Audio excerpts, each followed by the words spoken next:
مش تعليل الادويه، الروجيتات قبل ما اطلع من المستشفى تنكيز الادويه معايا. الموضوع بقى جه معاك ازاي والفكره جت ازاي؟ هم اللي دوروا عليا، هم اللي دوروا عليا. اقنعوك ازاي؟ هم دوروا عليا، بس انا كنت متخوفه، من العمليه واني بسمع لها مضاعفات كتيره جدا جدا، ولكن هم الناس دي جميله جدا، الناس دي محترمه جدا، الناس دي بروفيشنال، الناس دي شاطره. لما يكفي وتطمنك بتدعمك وتقف جنبك، لما تسال تحس ان الناس ديت هي اللي بعتت لي ودورت عليا. فكان لازم الناس ده رفضوا، ده عذبوني.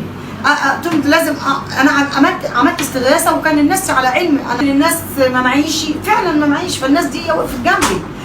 مروه بغدادي لبستني، سيد سنبل، هايدي، الجماعه دول مكياج، كل ده الناس دي كلها ورايا، الناس دي بتدعمني، الناس دي انا مدينه لها بالفضل. انتوا كصحافه واعلام مدينه لكم بالفضل.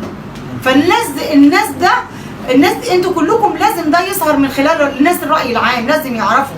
ده اقل شيء ان انا اقدمه لكم بصراحه، وللدكاتره العظيمه اللي ما كلفونيش حتى. عايزه اقول لك طبعا الصحه ثم الصحه ثم الصحه.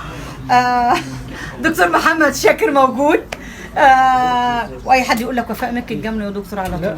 لا يا استاذه وفاء، انت بتعملي الكلام ده عشان تلعبي جميع الادوار. ايوه لا انا عشان تلعبي جميع الادوار. دكتور وفاء في حطيش في ادار معين. فنانات كتير ويعني كبار جدا، يعني وزنهم زائد، يعني الفنانه الله يرحمها كريمه مختار، عندنا فنانات ما كانش في ايامهم يا جماعه.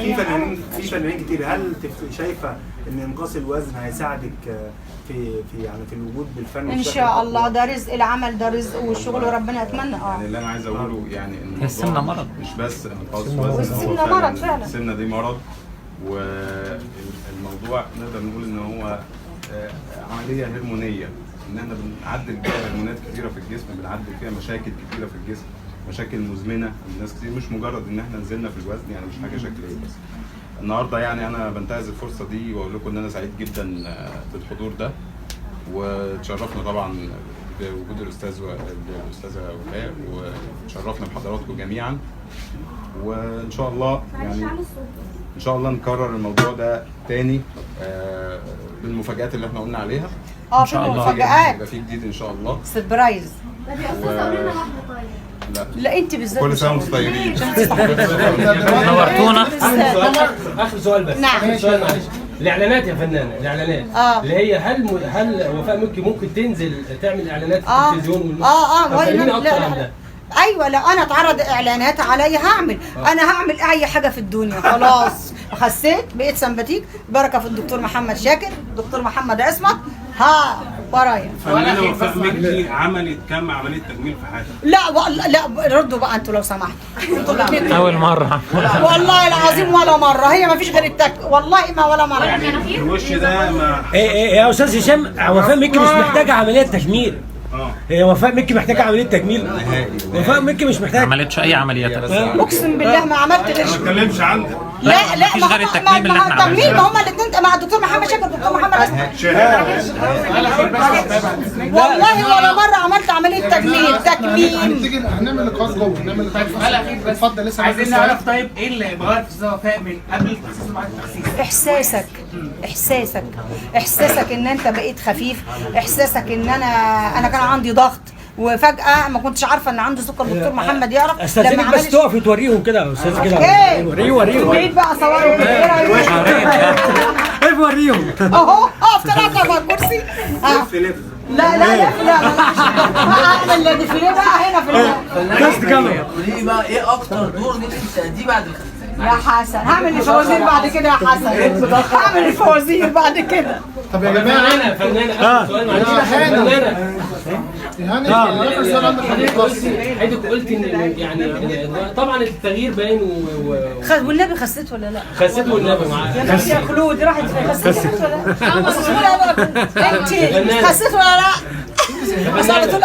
لا؟ طيب السؤال بتاعي المعاكسه النهارده كانت ايه؟ مش عايزه بس ده العادي بتاعي، مش عايزه، انا متواضعه بس. هي الحاجات دي مش عايزين نأثر على مشاعر الزملاء. فمش هينفع. مش عايزين نأثر على مشاعر الزملاء. مش هينفع. مش عايزين نأثر.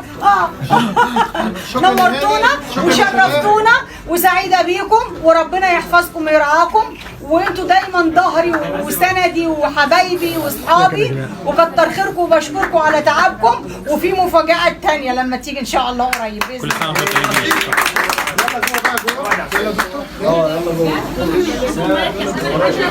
مشاهدي ومتابعي بوابه مصر 2030، يعني زي ما حضراتكم متابعين معانا الفنانه وفاء مكي في احدى الظهور لها. طبعا هي اتكلمت معانا واتكلمت في كل التفاصيل واتكلمت عن اعمالها الفتره القادمه.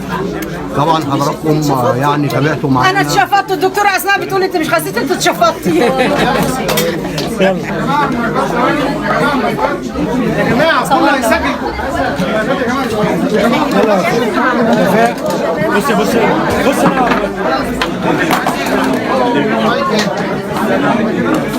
شكرا، تسلم تسلم. معلم تعالي تعمل هنا يا وفاء. ازاي كنت بتسالي؟ ده انت كل يوم عندي. اتشفطتي زي القمر يا استاذ، زي القمر.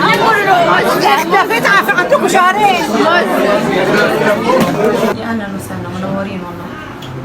كلمينا بقى عن اللوك الجديد والشكل الجديد. هو انا خاسه الاول ولا مش خاسه وجزر؟ لا والله باين جد. مفيش، ده بيقولوا لي انت اتشفطتي واقل من شهر، لان انا مريضه مش مريضه يعني اقول ايه عليها، ملتزمه بقواعد الدكتور. ده راجل انا حسيت ان انا في ايدي امينه. الراجل ده انا بحترمه، الراجل ده واقف جنبي في ظهري، الراجل ده بعد ربنا دور عليا وبعت لي وقال لي انا في ظهرك. هو الدكتور محمد، على فكره الدكتور محمد رسمه ده